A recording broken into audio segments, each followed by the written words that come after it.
Mos harrojmë që brezi, mund ta quajmë i prindërve ose i gjyshëve tanë, diamostën e kanë pasur një shenjë të një pasurie dhe të mirëqenies. Dhe të ndryshojmë këtë mentalitet nuk është gjithmonë i lehtë, sepse shumë nëna shqiptare ecin me mentalitetin që nëse fëmia nuk është buçko, tamam i shëndosh, do të thotë që nuk e ka ushqyer mirë.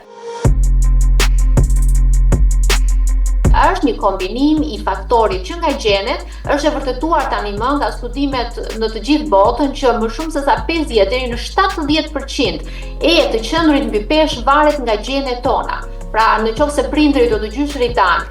e kanë pasur mbi peshën në natyrën e tyre, atëherë ta dim edhe ta kemi të justifikuar që edhe ne mund të kemi mbi peshë. Argjerimi mjekësor parashikon që për një kohë të caktuar, për shembull 3 ditore është ajo koha optimale të ushqehemi me 0 kalori, pra vetëm të pimë lëngje dhe të marrim elektrolitet kriprat për muskujt e zemrës, për muskujt e tjerë të trupit, në mënyrë të tillë